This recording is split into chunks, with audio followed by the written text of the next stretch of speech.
Construir a casa certa no lugar errado é um erro que pode inviabilizar todo o nosso empreendimento. No vídeo de hoje eu vou trazer para vocês 9 pontos que, se a gente errar na hora de escolher o lote, vai trazer muito prejuízo lá no final para a gente. Pode ser que a nossa casa agarre ou que ela fique muito mais cara. Os 5 primeiros erros, eles estão relacionados a erros na hora de escolher o lote que podem desvalorizar o nosso empreendimento. Os 4 erros que eu vou trazer no final são erros que, se a gente errar na hora de escolher o nosso lote, pode ser que a nossa obra fique muito mais cara do que o que era para ser, novamente inviabilizando o nosso empreendimento imobiliário ou trazendo até prejuízos. O primeiro ponto que tem que ser analisado na hora de você escolher o seu lote é em relação à vizinhança. Vamos lá, tem uma frase que diz bem assim: é melhor você ser a pessoa mais pobre dentro de um condomínio de rico do que você ser a pessoa mais rica dentro de um condomínio de pobre. Eu sei que essa é uma frase meio pejorativa, talvez uma frase meio de coach, né? Você está ali num ambiente legal, perto de pessoas mais ricas, mas enfim, pessoal, isso aí tem um fundo de verdade. A gente que constrói muitas casas, eu percebo muito isso no nosso dia a dia. Tem um condomínio que é o que a gente tem mais casas sendo tocadas em simultâneo nesse momento. Nesse condomínio tem uma casa que ela é bem de baixo padrão lá, ela assim, fizeram ela bem erradinha, sabe? A casa ficou, não tá nem rebocada direito, acho que não conseguiram terminar, não tiveram grana para terminar e a casa ficou daquele jeito. E tem gente ali no grupo do condomínio que não vou nem dizer que tá certo, porque é uma coisa muito errada, assim, eu mesmo não acho legal. Mas as pessoas já tiraram foto daquela casa e mandaram no grupo do condomínio dizendo bem assim: quem é que deixou construir essa casa desvaloriza o condomínio, sendo que o dono da casa participa daquele grupo. É um negócio assim bem chato. Mas enfim, a gente construindo naquele condomínio no dia a dia, sempre que chegam novos clientes para procurar casas com a gente, eles sempre falam bem assim: eu quero uma casa naquela primeira rua ali, ó, ali tem as melhores casas do condomínio, as casas mais bonitas. A gente sente isso no dia a dia. O pessoal costuma preferir o local que tem as melhores casas. E eu conversando com o dono lá, o dono não, o administrador do condomínio, perguntei para eles: tem alguns lotes ainda à venda? Quais são os lotes? Sempre tem cliente perguntando, né, sobre os lotes.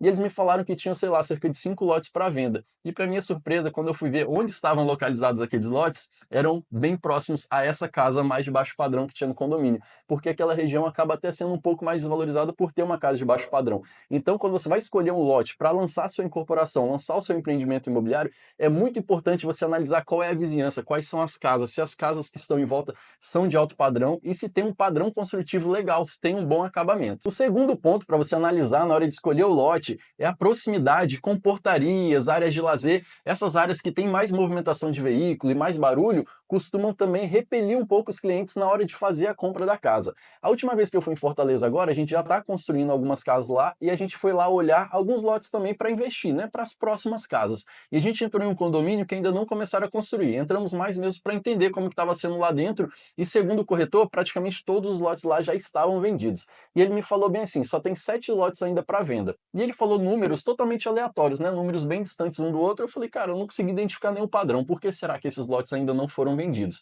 E fiquei matutando aquilo ali e falei com eles: aonde que tá? Ele apontou assim para mim e realmente um lote era para um lado, 3 eram para um lado, 4 era para outro lado. Eu falei: nossa, ainda não consegui identificar nenhum padrão. Por que será que esses lotes ainda não foram vendidos? Esse condomínio tinha uma área de lazer linda, maravilhosa, acho que a mais bonita que eu já vi até hoje. Ele era na frente de um lago, realmente bem legal. E eu perguntei para ele bem assim: você tem alguma planta do condomínio para você me mostrar onde estão esses lotes? Ele falou: não tenho uma planta, mas eu tenho uma maquete. Eu falei: excelente, melhor do que a planta, né? Uma maquete. Vamos lá olhar essa maquete. Quando ele me mostrou, ele falou assim: ó, desses 7 lotes, 3 estão aqui e 4 estão aqui. Quando eu olhei, era justamente o condomínio tinha 2 quadras esportivas. 3 eram próximos de uma quadra e 4 eram próximos de outra quadra. Então, pessoal, na hora da compra do lote, a gente já vê que os moradores já não estão querendo ali. Por que cargas d'água você vai querer construir uma casa para venda do lado de uma quadra esportiva? São lugares que você tem que fugir na hora de comprar o seu lote para lançar a sua incorporação imobiliária. E agora o terceiro ponto que você tem que prestar muita atenção na hora de comprar o lote para fazer a tua incorporação. Eu falo prestar atenção, eu não falo fugir desse ponto, você vai entender o porquê. Na internet é muito comum você ver gente falando assim: não construa próximo de muro de divisa. Muro de divisa não tem muita segurança, os clientes não querem morar ali. Eu escuto muito a galera do Sul, Sudeste, pessoal de vários lugares do Brasil falando: fuja de muro de divisa. Porém, aqui no Maranhão, pelo menos no condomínio que eu estou construindo, é totalmente ao contrário. Falta dar briga lá dentro para tentar ter um lote perto do muro de divisa, que as pessoas preferem muito mais o lote que não vai ter um vizinho de fundo, não tem ninguém. Eles falam assim: não, eu coloco uma cerca elétrica, eu coloco um sensor de presença, não tem problema, coloco alarme lá na minha casa, mas eu prefiro ali porque eu não vou ter vizinho nenhum no fundo e minha área de lazer vai ficar ali com privacidade. E nesses lotes que a gente foi olhar também em Fortaleza para comprar, para construir para vender,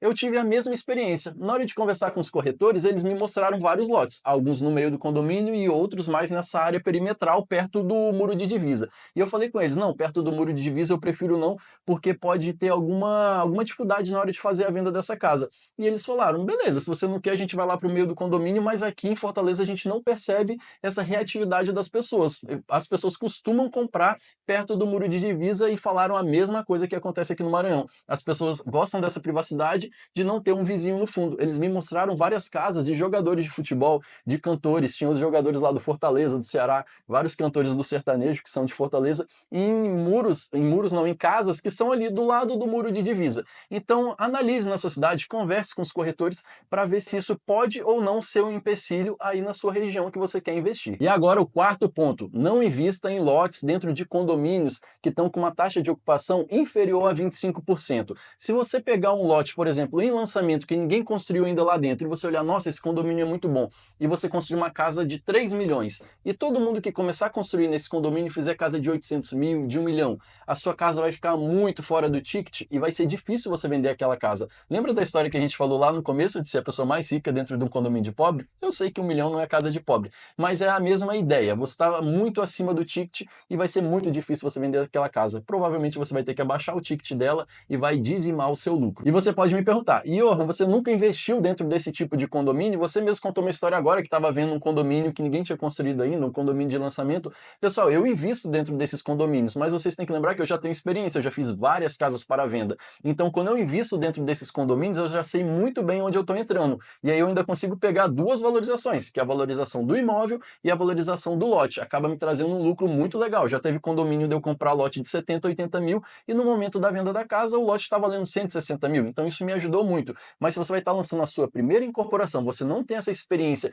de saber fazer essa análise da valorização de um condomínio, do ticket que vai ser lançado ali dentro, eu não aconselho que na primeira incorporação você escolha condomínios que estão com menos de 25% de taxa de ocupação. E agora o quinto ponto, e talvez o ponto assim que mais possa trazer desvalorização para o seu lote, é um lote com a posição geográfica errada. Se aquele lote estiver virado para o lado errado do sol. Por que eu estou dizendo o lado errado? Vai depender muito a posição do Brasil que você está, se você está no sul, sudeste ou norte, nordeste. É muito comum as pessoas falarem que os lotes mais valorizados são aqueles que têm a frente virada para o nascente, para o nascer do sol.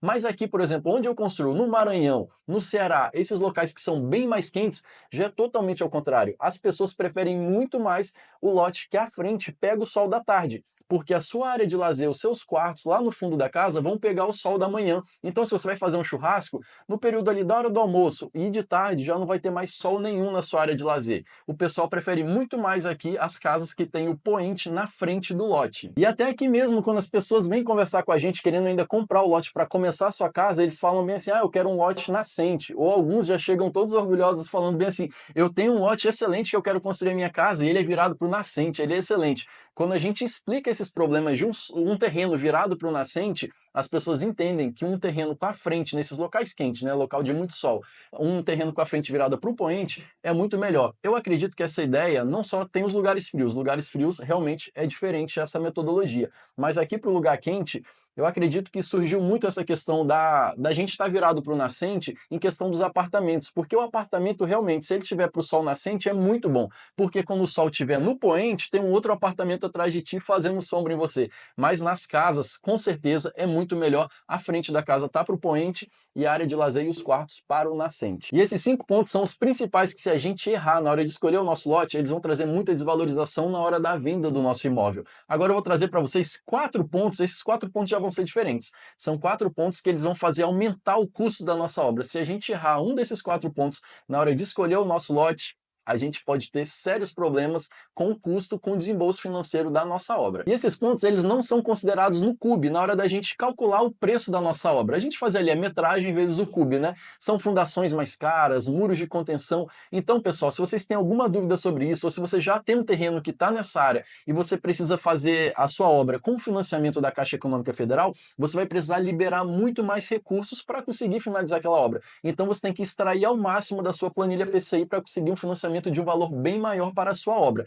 Eu vou deixar um link aqui em cima de um vídeo que a gente fez explicando como preencher a planilha PCI da Caixa e como extrair o maior valor possível de financiamento para fazer a sua obra. Se você tiver alguma dúvida ou já tiver um lote desses que vai ter um custo maior, vale a pena, eu recomendo demais que você assista a esse vídeo. E o primeiro ponto que pode encarecer demais a sua obra é você escolher um terreno em declive para você construir. Se você tem a rua do seu condomínio, o seu terreno está descendo, isso aqui é um terreno em declive, você vai ter que fazer uma estrutura muito maior aqui para resistir à sua casa. Você vai ter que fazer uma fundação muito mais resistente, a sua estrutura da casa vai ser muito mais robusta, você vai precisar de um projeto estrutural provavelmente mais caro por causa de toda essa estrutura, você não vai conseguir usar sapatas rasas, você vai ter que usar estacas, tubulões, você vai ter que usar muros de arrimo. O térreo de uma casa, normalmente, ele fica apoiado ali em cima do solo. Numa casa, num terreno em declive, geralmente é uma laje que está embaixo dessa casa, então a sua casa já vai ter uma laje a mais. Então o seu custo vai aumentar demais por ter escolhido um terreno em declive. E eu sei que o terreno em declive tem o seu lado positivo, a vista é muito legal, geralmente você tem uma vista, né, porque a sua casa está suspensa em cima de um morro, então tem uma vista bem legal.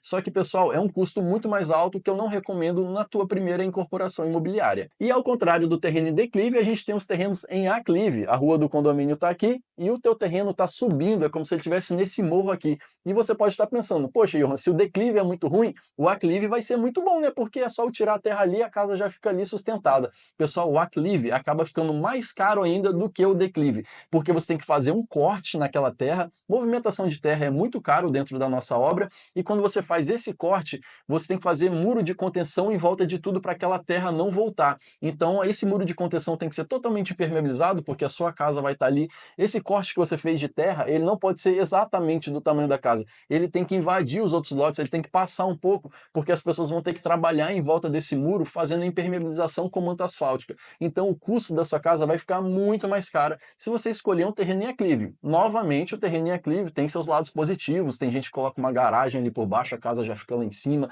dá para você desenvolver algumas coisas diferentes, mas, novamente, não recomendo para a sua primeira incorporação imobiliária, porque o seu custo pode fugir muito do esperado. E o terceiro ponto são lotes em solos ruins, solos fracos. Esses terrenos, eles também podem encarecer demais a sua obra. Se você já olhou todos os terrenos, você escolheu, você tem certeza que é aquele ali que você vai construir, uma sugestão que eu dou para vocês, pessoal, contrata alguém para fazer um estudo de sondagem naquele solo. Não é caro, é em torno de 1.000, 1.200, 1.500, vai variar muito a região que você está. Mas esse custo é insignificante perto do valor total do seu lote. E uma casa, por exemplo, em um solo fraco, ela pode ter 50, às vezes 100 mil reais a mais de fundação porque você está num solo fraco. E se você escolher, às vezes, um lote que vai ser 20, 30 mil reais mais caro e está num solo muito bom, ele vai economizar muito para ti lá no final da obra. Então, às vezes, não olha assim só preço. Se você achou um terreno legal e tal, não tem todos esses pontos que a gente conversou, passou em todo esse crivo, faça um estudo de sondagem para você não cair no último problema, é que você comprar um terreno com solo fraco e aumentar os seus custos lá no final dessa obra. E o quarto ponto que eu trago para vocês que pode aumentar o custo da nossa obra é orientação solar ruim. Eu sei que a gente já conversou de orientação solar agora há pouco,